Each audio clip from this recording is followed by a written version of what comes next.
find someone to stay on my nest. If I could find someone, I'd fly away free. Then Horton the elephant passed by her tree. Horton hatches the egg by Dr. Seuss.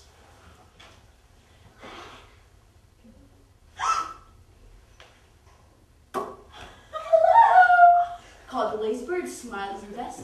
You've nothing to do, and I do need rest. Well, I do. Would you like to sit on the egg in my nest? The elephant laughed. Why of all silly things? I have feathers and I have wings. Me on your egg? Well, that doesn't make sense. Your egg is so small, Mammy. I'm so immense. Tut tut, answered Maisie. I know you're not small, but I'm sure you can do it. No trouble at all. Just sit on it softly. You're gentle and kind. Come, be a good fellow. I know you won't mind. I can't, said the elephant. Please, begged the bird. I won't become locked, sir. I give you my word. I'll hurry right back. Why, I'll never be missed. Very well, said the elephant. Since you insist. You want a vacation? Go fly off and take it. I'll stay on your egg. Try not to break it. I'll stay and be faithful. I do what I say. Ow! Toodaloo! sang out Maisie and fluttered away. The first thing to do, let's see. The first thing to do is to prop up this tree and make it much stronger. That has to be done before I get on it. I must pay it tough. Then carefully, tenderly, gently he crept up the trunk to the nest where the little egg slept. Then Horton the elephant smiled. Now that's it. And he sat, and he sat, and he sat, and he sat all that day, and he kept the egg warm. And he sat all that night through a terrible storm. It poured, and it lightened, it thundered, it rumbled. This is much fun. The poor elephant grumbled. I wish he'd come back, 'cause I'm cold and I'm wet. I hope that Maisie bird doesn't forget. But Maisie by this time was far beyond reach, enjoying the sunshine off in Palm Beach, and having such fun, such a wonderful rest, decided she'd never go back to her nest. So Horton kept sitting there day after day, and soon it was autumn.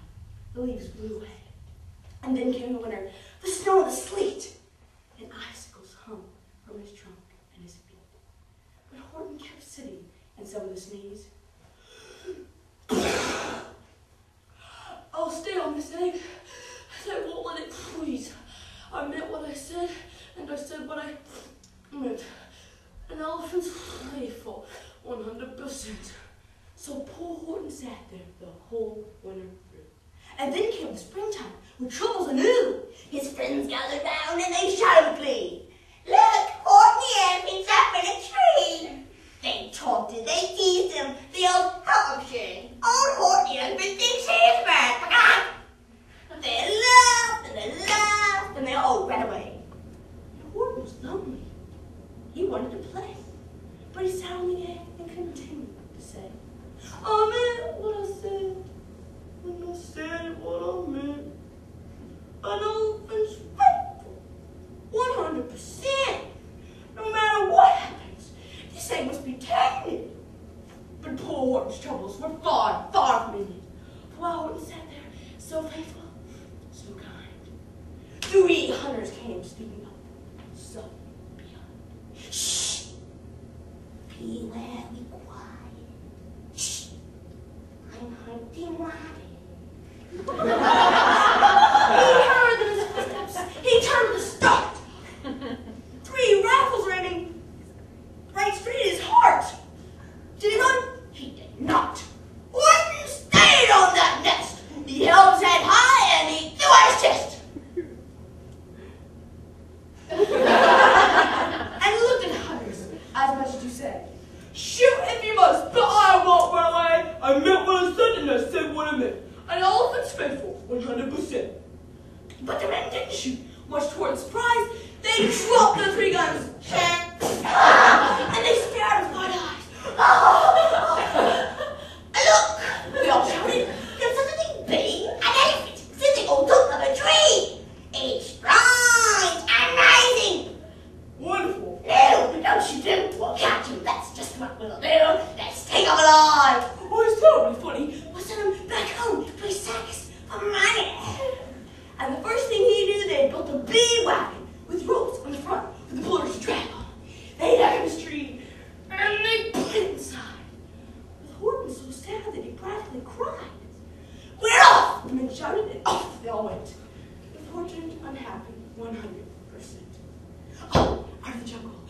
the sky, above the mountains 2,000 feet high, then down the mountain, down to the sea, went the cart with the elephant, egg nest and tree. Then out of the wagon and onto a ship up over the ocean and, oh, what a trip. Rolling and tossing and splashed with the spray. And Horton said day after day after day, oh man, what I said, what I do, my seats cool. 100%. After bowling around for 2 weeks like a cork, they landed at last in the town of New York. On shore, the men shouted, and down with the ledge went Horton the elephant, still on his perch. Tied onto one, they could just hold him. Boom! Horton landed. And then the men sold him. Sold to a circus then week after week. They showed him to people at 10 cents a week. And over 1,000 folks flocked to see alive with the elephant up in a tree. Poor Horton grew sadder the farther he went. But he said as he sat in the hot, noisy tent, oh man, what I said, what I meant. I'm faithful. 100%. Then one day, the circus happened to reach a town way down south, not so far from Palm Beach, and all along, way up high in the sky. Oh, of all people, a chance to fly by. But that old good-for-nothing bird run away lazy, still on vacation and still just as lazy. And spying the flags and the tents just below, she sang out, what fun, well, I'll go to the show. And she swooped through the clouds through an open door. Good gracious! I've seen you before. Poor Horton looked up with his face white as chalk. He started to speak, but before he could talk, there rang out the noisiest, ear-splitting squeaks from the egg being sound for 51 weeks. Awesome! Oh, bumpy! Oh, well, like scratching! My egg, it's hatching!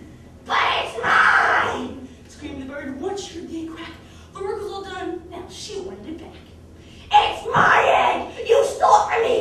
Now get off my nest and get out of my tree! Poor Horton back down with a sad, heavy heart. But at that very instant, the egg burst apart! And out of pieces, a red and white shell from the egg being sound so long and so well, Horton the elephant saw something whiz. It had ears, and a tail, and a trunk, just like his. And the people came shouting, what's all this about? They looked, and they stared with their eyes popping out. Then they cheered. And they cheered. And they cheered more and more. They'd never seen anything like it before. My goodness, my gracious, my God, it's something brand new. It's an elephant barn! And it should be like that. Because Horton was faithful. He sat and he said. He meant what he said, and he said what he meant. And they sent him home happy, 100%.